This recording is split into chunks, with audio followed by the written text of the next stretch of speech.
All right, you definitely want to do the Cape Coast tour. This was one of the best suggestions that I got from my buddy Martin.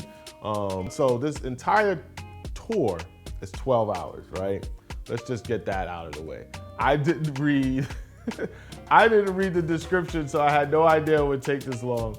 Because when Buddy told me, he said, yo, I'm coming to pick you up at 7 a.m. I said, 7 a.m.? Why? Right? I'm on vacation. No one wants to wake up at 7 a.m. But it does have to start early because there is travel time involved. It takes about 3 hours to get out there, 3.5 hours. There are gonna be, some stops along the way.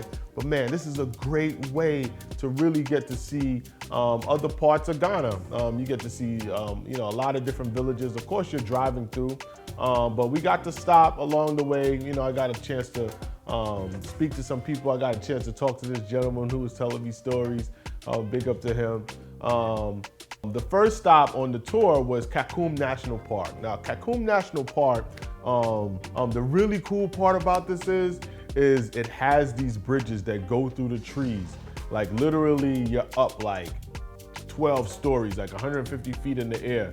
Now, if you have a fear of heights, yes, it is high. I have a fear of heights as well, but it was so cool. It was so safe. They have tour guides along the whole way. There's a little bit of a hike, so wear some comfortable shoes, but it was beautiful. Check out some of my 360 videos. Actually, I have a 360 video that'll take you through one of those bridges, so you get to really feel it. You can do it on your phone or on your visor, right? But then you keep traveling on, and the next stop is Elmina Castle. Now, the Elmina Castle was one of those castles that were very integral in the Atlantic slave trade. Very deep tour. I mean, the tour guide really takes you through some really harrowing elements of, the treatment of the slaves and how these folks were really kept. Something that everyone needs to see. I would say something that everyone needs to see. From there, we stopped along the coast on a beach, had some lunch, had some snapper, had some jollof. It was delicious. And then we continued on what they call the Cape Coast Castle.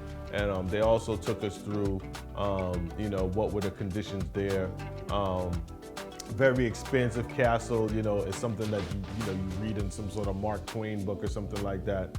But you got the cannons out there. You have all of that history, man.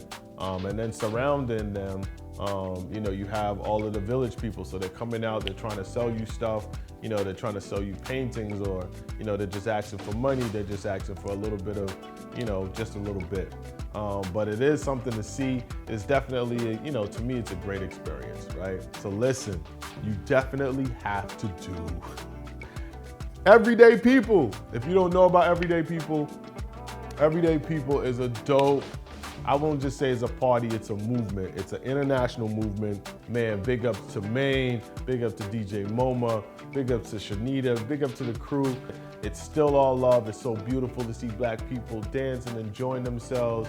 There's no problems, no fighting, no argument. It's all love, like literally all love, man. And it's something that you need to experience. So do Everyday People. Don't say I didn't tell you. And while we're talking about events like that, the third thing you need to do, and it's usually in December, is you have to do Afrochella. Afrochella is a festival, which now is probably Afro Future. Let me get my words right, because I know that they had some sort of legal something. But anyway, I guess I went to the last Afrochella event. It was so dope. All the artists were wonderful. The crowd was dope. They really orchestrated it well with vendors, foods. I mean, literally, I had hookah in the middle of the joint, listening to Burna Boy, Asaki, the money man himself, Falia Pupa, It was everybody out there with nothing but vibes. I'm getting excited even thinking about it right now. It was such a good time. The next thing I would do is visit a village. Coincidentally, my neighbor is from Ghana. He grew up in a town or a village called Nsawam, where his uncle is the chief. So he hooks me up, with his uncle and really his aunt. And I got a chance to go out to Nsawam, beautiful village, got to see where, my neighbor possibly went to junior high school and all this type of stuff.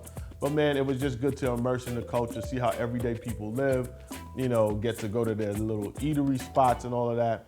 had some good food, had some good jollof. You know what I mean? Now the chicken, I felt like the chicken might have just been killed. The chicken was a little scared, a little tough, but that jollof was delicious though. You know what I mean? But I just love just being able to immerse, you know, in the everyday culture. And then last but not least, one of the cheapest ways to get a tour is, man, use the Bolt. You know, Bolt is just like Uber or whatever, but Bolt is very cheap. It's a cheap way that you can like literally just tell dude, hey, drive me around. You know, this is where you get to see where the locals eat. You know, I remember I did it a couple times. I did it at night too, where he took me to some little spot where they cook the jollof rice fresh right there for you. So, you know, everybody's around there getting to meet people from the town and all of that. So that was really cool. So, you know, that's what I would do. You know, there's some other things in there, you know, that I'll add in the description. But, you know, use TripAdvisor, you know, use your word of mouth. Talk, you know, talk to people, immerse in the culture, enjoy it. I enjoyed Accra. Hopefully you do too. Let me know what you think. But remember to like, subscribe, share. Love you guys.